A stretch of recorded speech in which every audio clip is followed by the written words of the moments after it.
So happy to have Jack Allison back on the show, and glad to be back. It's good time. Yes, it's good times. But Jack, tell us about. There's so many stories we'd love to talk about with you. And Leslie started gathering some. I started gathering some. But let's talk about SKDK. Sure. Yeah. Tell us who they are, what they have to do with Cuomo and Biden. Squire Knapp Dunn Communication. So that is Anita Dunn. And God, Squire, it's the names of the three people that started it. The most important of which being Anita Dunn.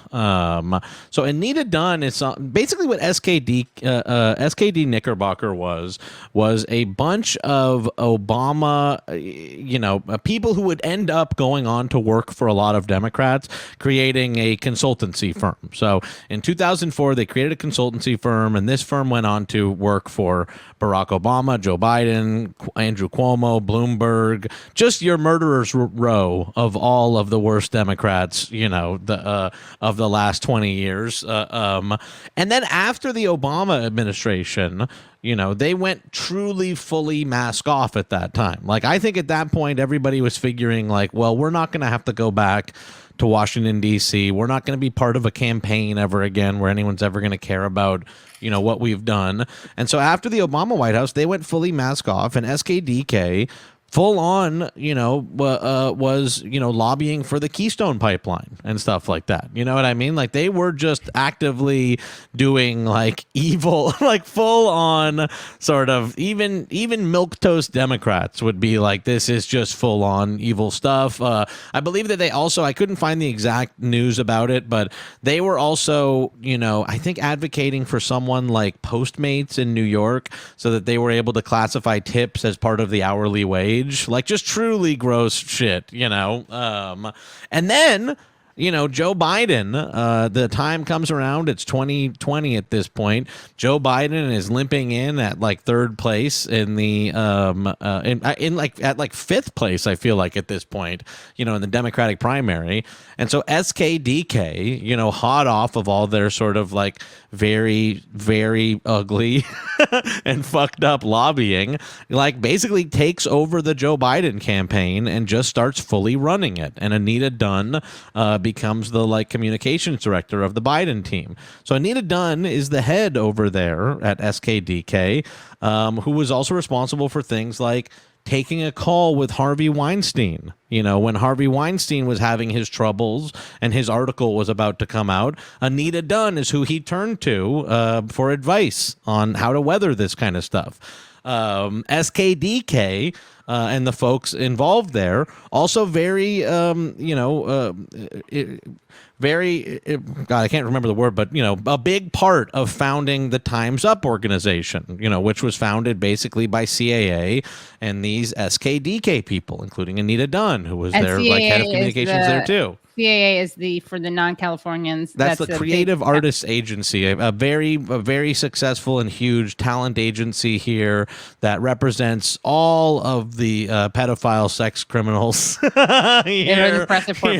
here in Hollywood. If you want to believe that Me Too is in some way natural and was a people's movement, in some ways it was. It was organic. Yeah. A hashtag got started. Now, very quickly, Alyssa Milano jumps on that hashtag and then starts claiming like, I made this. You know what I mean? Like, Alyssa Milano kind of gets on board with it and it, gives it a lot of attention and then starts being like, I created this. I like created the Me Too movement. So whether you believe or not that Me Too is a fully organic movement, and I kind of tend to believe in some ways it started that way, Time's Up was a total, lassoing and corporatization, of this Me Too movement. You know what I mean? And it has basically, since its inception, which was, remember everybody, what was it? Everybody wore like Time's Up pins to the Oscars or some shit like 2 years ago. Yeah. They were all wearing like, all the men were wearing like white suits or some fucking stupid thing, and Time's Up was like fully sponsoring the Oscars and everything. It just was so,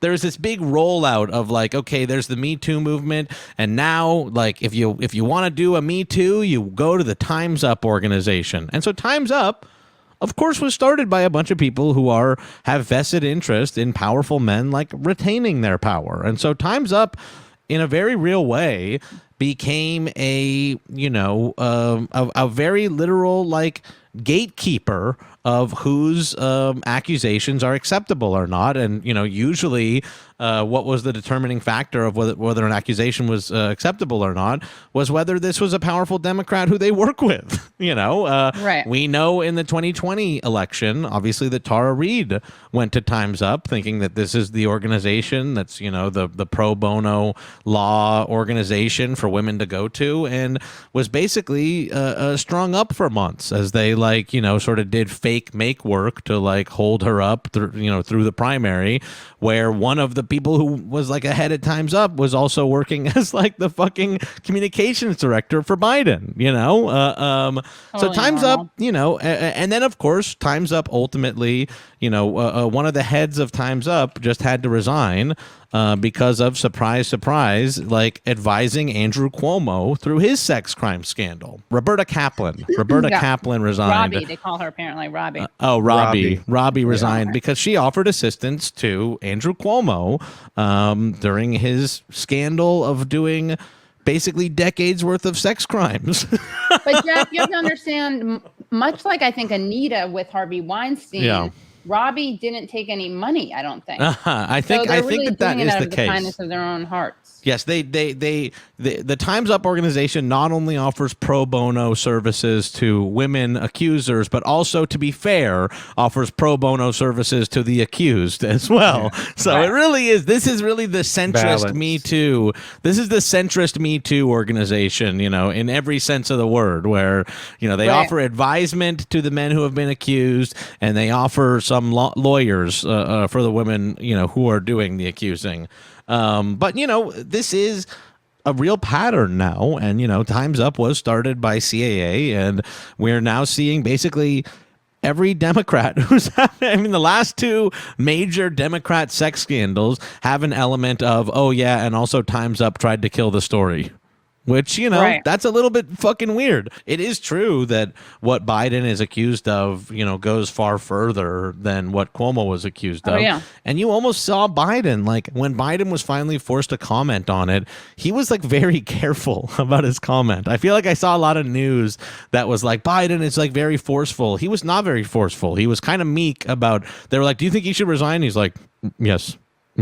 I do think he should resign. And then also somebody asked him, do you think he used images of you in his stuff to say that it was appropriate touching? And he's like, well, I think some of the touching, was appropriate probably, but some of it wasn't. And I'm like, yeah, you're saying that because you're Mr. Inappropriate Touching guy, and you're a little bit nervous about the fact that all this is even going down. And I think Biden's reaction to this was get this man out of office today, so people don't think too hard about this. Let's get this out of the news right now. Yeah, that montage was, I couldn't believe that montage of that Cuomo put together. Also, you're out of touch and entitled when the montage that should be Oppo is something you put together. It's so funny. He's like, here's 100 images of me being inappropriate with people and kissing them on the cheek and shit. So fucking ridiculous. It's good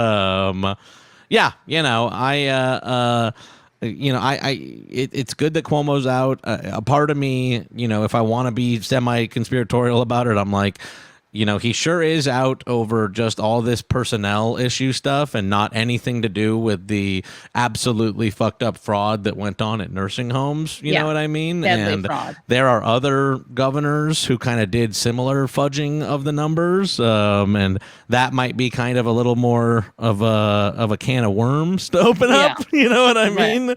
But I'm glad that he's out.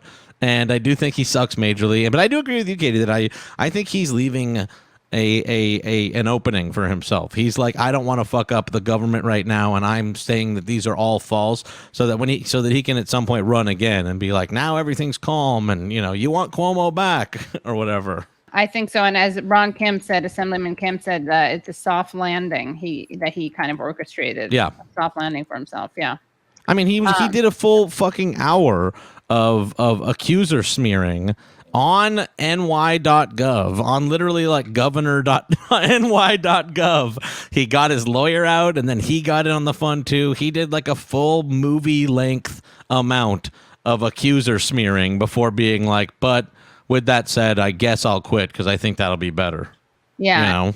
And he always has to mention his daughters. It's so gross. So gross. I feel like, I mean, whatever, you know, I'm sure that they're sickos too because they come from a political family, but right. you feel like you wish feel bad they, for them, kind of, right? Yeah, you feel a little bad for them until you're like, they probably are sickos, but you know, you do feel a little bad. It's kind of how I feel about Chelsea Clinton, which can be a divisive topic, but I'm not afraid to admit it. I feel bad for her. You can feel bad for Chelsea Clinton, and then after like half a minute, I'm like, but they probably like were serving her like blood in like a baby's bottle. You know what I mean? Like, which is why you both feel bad for her and think of her as a monster. I'm like, we can have those two things at the same time in our head at the same time. Yeah.